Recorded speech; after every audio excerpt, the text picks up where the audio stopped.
एक 13 साल मासूम बच्चे के साथ लगातार 4 दिनों तक 6 लोग करते हैं रेप। और जो इस घटना की दोस्तों सच्चाई आपके सुनने के बाद आपके पैरों तले ज़मीन खिसक जाएगी दोस्तों। इसीलिए दोस्तों इस घटना की पूरी सच्चाई जानने के लिए आप हमारी वीडियो को लास्ट तक ज़रूर देखिए। नमस्कार दोस्तों, मैं प्रदीप कुमार आपको अपने टेढ़ी बात चैनल में स्वागत करता हूं। दोस्तों आज की यह घटना है बिहार के बक्सर ज़िले के, और वहां पर जो थाना लगता है मुरादा थाना, जो कि वहां पास के एक क्षेत्र में पड़ता है, एक गांव जिसमें एक लड़की रहती है और जिसकी नाम दोस्तों सिमरन। वह 13 साल की एक लड़की थी। वह अपने माता और पिता के साथ वह अच्छी से घर में रहती थी। वह पढ़ने में अच्छी लड़की थी, जो कि उस गांव में सिमरन की लड़की की बहुत ही अच्छे से लोग बड़ाई भी करते थे। उसकी गांव में कोई उसके नाम के भी चर्चे होते थे। तो उसकी माँ जो कि उसको पढ़ाने में बहुत ही अच्छे से इंटरेस्ट रखती थी। फिर एक दिन क्या होता है, जब वह बच्ची अगस्त 2022 को जब उसकी माँ उसको पढ़ने के लिए भेजती है, तो वह सिमरन कहती, माँ मुझे एक कॉपी लाना है। तो वह कॉपी लाने के लिए पास की एक दुकान पे चली जाती है लाने के लिए। और जब वह लाने के लिए जाती है तो उसकी माँ जो कि घर पर उसके लिए खाना उसी समय बना के पैक कर देती है। और वह अपनी बेटी का जो कि स्कूल का टाइम हो जाता है, सिमरन का वेट करने लगती है। फिर करते करते जब सिमरन नहीं आती, 1 घंटे बाद वह इधर उधर ढूंढने लगती है। फिर कहती है वह आखिर गई कहाँ, उसके ऊपर गुस्सा होने लगती है। फिर वह गुस्से में जाकर उसी दुकानदार के पास चली जाती है जहाँ पर सिमरन बोल के दुकानदार के पास पहुँचती है। तो वह पूछती है कि क्या मेरी बेटी यहाँ पर आई थी?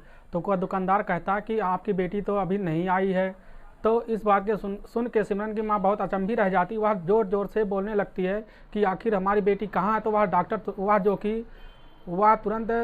वह जो कि दुकानदार तुरंत डर ही जाता है। वह कहता नहीं, आपकी बेटी यहाँ पर नहीं आती। उसकी माँ उसी समय घबरा जाती है, आखिर हमारी बेटी गई कहाँ। तो उसकी माँ जब घर पर आती है तो वह अपने जो कि रिश्तेदारों में फ़ोन करती है और अपने बहन के पास फिर फ़ोन करने लगती है कि क्या बहन तुम्हारे पास सिमरन फ़ोन की थी या तुम्हारे पास हमारी बेटी सिमरन गई है। तो इस चीज़ को सुन के वहाँ पर कोई नहीं बोलता कि आपकी बेटी हमारे पास आई है। तो वहाँ पर लोग ज़ोर ज़ोर से इधर उधर दौड़ने लगते हैं, फिर हल्ले भी होने लगते हैं गांव में कि उनकी बेटी जो कि लगभग 3-4 घंटे बीत जाते हैं, फिर वह सिमरन नहीं पता चलती। और इसी बात पे जो कि इसकी माँ बहुत ही उदास हो जाती है और इसकी माँ बहुत डरने लगती है। जब डरने के बाद यह बात जो कि वहाँ के लोगों को यह बात नहीं पछता, तो आस पड़ोस गांव में भी हल्ला होने लगता है कि इनकी बेटी सिमरन जो कि किताब लेने के लिए गई थी, वह बीच रास्ते में गायब कहाँ पर हो गई। तो उसकी माँ इसी चीज़ से बहुत परेशान होकर वहाँ की पुलिस थाने में जाकर तुरंत वहाँ पुलिस थाने में FIR की और वहाँ पर बोलने गुमशुदा की रिपोर्ट लिखवाई कि हमारी बेटी जो कि 20 तारीख को गई थी वह अभी तक नहीं आई है। तो इस बात के पुलिस से जो कि सिमरन को माँ को आश्वासन देकर वहाँ से भेज देती है, चलो हम तुम्हारी बेटी की छानबीन करते हैं। तो उसी समय सिमरन की माँ वहाँ से चली आती है। आने के बाद फिर सिमरन की माँ इधर उधर घूमने लगती है गाँव में, जो कि वह रात भर नहीं सोती। और ऐसे ऐसे फिर दूसरे दिन वहाँ जाके पुलिस थाने में पहुँच जाती है। वह पुलिस से बोलती है क्या हमारी बेटी कहीं पर आपको मिली? तो वहाँ पर पुलिस कहते हैं नहीं, आपकी बेटी अभी कहीं तक नहीं मिली है, कोई सुराग नहीं मिला है।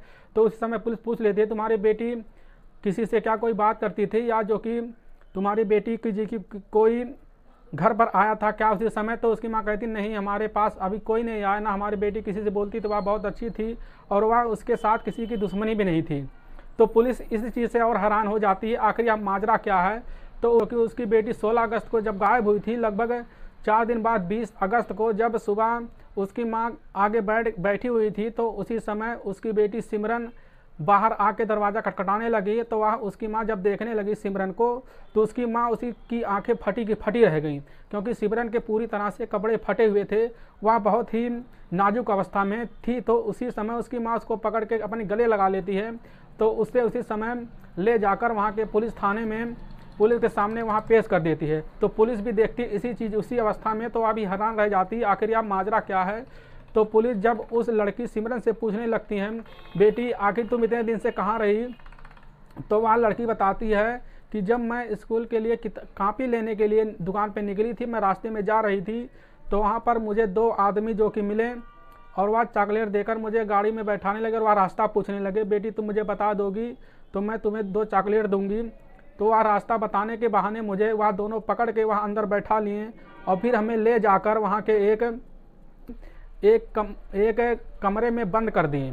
और उसी कमरे में जब मैं अंदर गया तो 4 लोग और मौजूद थे जो कि वहाँ पर शराब पी रहे थे। फिर वहाँ जो कि शराब पीते वक्त ही मुझे वहाँ पर बैठा लिए। बैठाने के बाद मेरे आंखों को पूरी तरह से पट्टी से बांध लिए।